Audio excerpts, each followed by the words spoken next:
पद्धतीने काम करू लागली, त्यांचा मी मनापासून आभार मानल। नगरपालिकेचे जे 4-5 कर्मचाऱ्यांनी आपण गेल्या वेळेस त्यांना जिल्हा नियोजन मंडळामधून काही पैसे उपलब्ध करून दिले होते, त्याच्या रेस्क्यू ऑपरेशनमध्ये पाहिलं त्याही कर्मचाऱ्यांचा मी अभिनंदन करणार। आणि विशेषतः आमचे संतोष बांगर यांची भी एक टीम एक्स्ट्रा होती, त्यांनीही बऱ्यापैकी ते स्वतःही मैदानामध्ये उतरले आणि त्यांचे कार्यकर्तेही।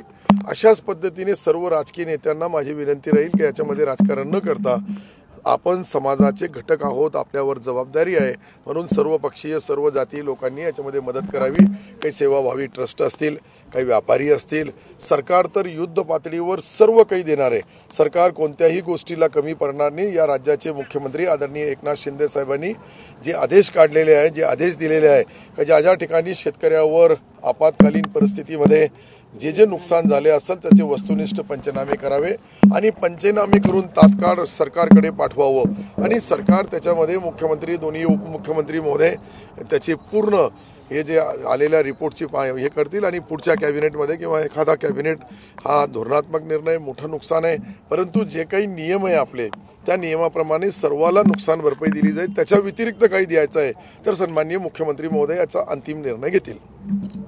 ओके साहेब, एक आता दौरा संपलेला आहे दुष्काळग्रस्त, फक्त 2 प्रश्न राजकीय आहेत। उदय सामंत असं म्हणाले की उदय सामंत हे भाजपच्या कमळावर लढतील असं ठाकरे गटाने दावा केला आहे, राजन साळवी बोलले असं। नाही, मला असं वाटतंय की राजन साळवी काही बोलतील, परंतु उदय सामंत हे जे आहे सन्माननीय एकनाथ शिंदे साहेबांचे कट्टर समर्थक आहे।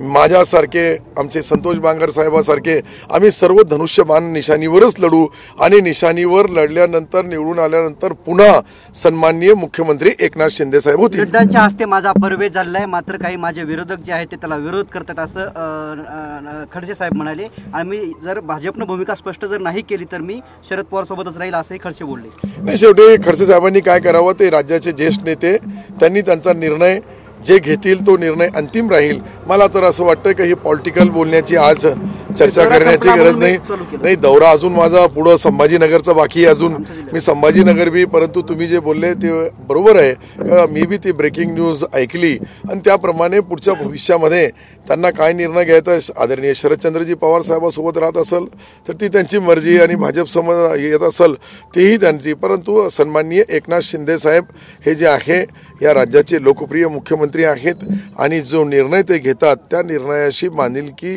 सर्व आमच्या घटक पक्ष असतील, छोटे पक्ष असतील, अपक्ष असतील, हे सर्व सन्माननीय एकनाथ शिंदे साहेबांच्या नेतृत्वाखाली ही निवडणूक लढणार आहे। महायुतीमध्ये सगळं काय आलबेल आहे असं काही वाटत नाहीये। तानाजी सावंत यांनी राष्ट्रवादीवर टीका केली, तुम्ही बघितलं सगळं, सोबत निवडणूक लढणार काय की पटते तुम्हाला हे सगळं? मला वाटतं की 100% आम्ही सोबत लढू।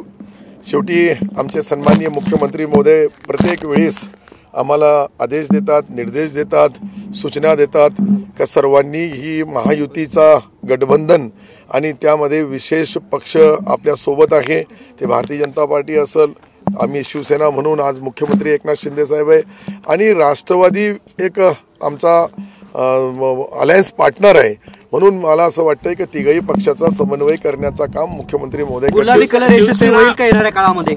गुलाबी कलर यशस्वी होईल का येणाऱ्या काळात? गुलाबी कलरचा अर्थ मला समजत नाही, मला भगवा दिसतं आणि भगवा निश्चित यशस्वी होईल। शिवसेना आणि बीजेपी नॅचरल अलायन्स आहे, राष्ट्रवादी तुमच्या सोबत आली आहे, निवडणुकीमध्ये कसं तोंड देणार आहात तुम्ही? कारण 2च महिन्यावर निवडणूक आली, या 2 महिन्यामध्ये लाडल्या बहिणी आमच्यापेक्षा आम्ही तर एक कार्यकर्ते, पण आमच्या बहिणींचा मी पाहू लागलो की सर्वांच्या अकाउंटवर 3-3 हजार रुपये आलेले आहेत। पुढच्या भविष्यामध्ये 1500 महिन्याप्रमाणे त्यांचा सन्मान होईल, पण सावत्र भाऊ जरूर प्रयत्न करू लागले, पण आमचा जो मुख्यमंत्री महोदय हे सख्खे भाऊ आहे, पक्षाचे प्रमुख आहेत आणि विशेषतः राज्याची लोकप्रिय योजना लाडली बहीण जी आणली, या बहिणीच्या या योजनेमुळे मी तुम्हाला सांगतो 100% आमचा पुन्हा सरकार येईल आणि मी पण पुन्हा येईल।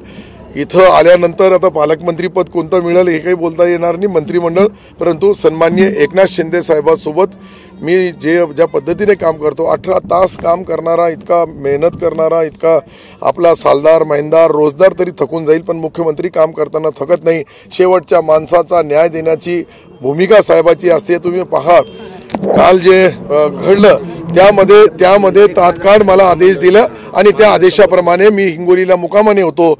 आम्ही रात्रीही जिल्हाधिकारी महोदयाचं मी अभिनंदन करेल तर त्यांनी सर्व यंत्रणा 2 तास पूर्ण बोलून ठेवली आणि माझ्या अगोदर आढावा घेतला. नंतर मी 1.5 तास घेतला. आपणही त्याचे साक्षी आहात.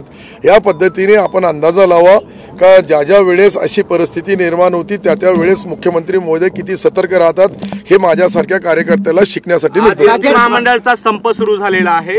अनेक ठिकाणी बंद आहेत.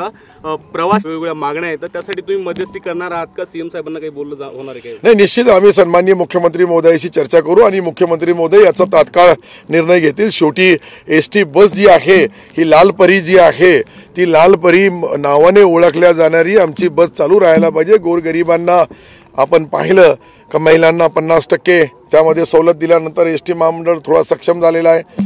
त्याच्या व्यतिरिक्त 75 वर्षाच्या वरचे जे काही वृद्ध महिला असेल पुरुष असेल त्यालाही फ्री चार्ज दिलेला आहे. आणि हे सर्व करून मुख्यमंत्री महोदय स्वतः मी त्यांच्याशी बोलून याच्यावर अंतिम निर्णय घेतील. संतोष बांगर यांनी स्वतःच्या जीवाची पर्वा न करता सर्वांना रेस्क्यू केलेला आहे. मात्र त्यांचा स्टंट आहे असं विरोधक म्हणतात. त्यांना उत्तर हे पहा, मी तुम्हाला सांगतोय की सुरुवातीच्या 5 वर्षापासून जेव्हापासून ते निवडून आले तेव्हापासून सातत्याने जनता जनार्दन त्यांचा जे काही आडी अडचणी येतात सर्ववर काम करणारा एक कार्यकर्ता म्हणून आमदारकी त्यांच्या डोक्यामध्ये शिरलेली नाही. कार्यकर्ता त्यांच्या मनामध्ये हृदयामध्ये त्यांची आत्मा आणि परमात्माला साक्षी ठेवून ते काम करतात. बाकीचे लोक जे विरोधी काय बोलतील त्यांच्याकडून काय अपेक्षा आम्ही ठेवायला नाही पाहिजे. त्यांचा विरोधाला विरोध करणं इतकंच काम आहे. परंतु संतोष बांगर चांगलं काम करत असेल तर त्याचीही कौतुक करायला पाहिजे. जसं मी आज बोललो तुम्हाला की नगरपालिकेच्या एरिया सोडून बी 4-5 आमचे नगरपालिकेचे कर्मचारी या सर्व कामामध्ये युद्ध पातळीवर त्यांनी काम केलं. आम्ही ज्या गेल्या वर्षी जिल्हा नियोजन मंडळामधून पैसे दिले होते ती पाण्यामधून लोकांना काढण्यासाठी त्याची मदत झाली. हे मला पाहिल्यानंतर निश्चित आनंद झाला. साहेब, तुम्ही म्हटले आता पुन्हा येईल असा हा शब्द वापरला तुम्ही. मग राज्याचे पुन्हा मुख्यमंत्री कोण होणार आहे? पुन्हा मुख्यमंत्री एकनाथ शिंदे साहेबच होणार आहे. मी तुम्हाला बोलतो का एकनाथ शिंदे साहेब इतका लाडले मुख्यमंत्री म्हणून लाडल्या बहिणी त्यांच्या नावाने जय जयकार करतात. माझ्या गावामध्ये आले होते. मी राजकारणापासून 43 वर्षापासून बघतोय कधी इतके लोकप्रिय मुख्यमंत्री 4दा माझ्याकडे आले. स्वतःचा रेकॉर्ड पब्लिकचा लाखो लोकांचा त्यांच्याच सभेमध्ये झाला. याच्यावरून मी तुम्हाला सांगतो का मध्य प्रदेशपेक्षाही ही लाडली बहीण महाराष्ट्राच्या राजकारणामध्ये या महाराष्ट्राच्या विधानसभेवर भगवा निश्चित फडकल. तिरंगाचा सन्मान आमचा पूर्ण करतो आम्ही. परंतु ज्या पक्षामध्ये मी आहे त्याची झेंडा त्याचा ध्वज हा भगवा आहे आणि निशाणी धनुष्यबाण आहे.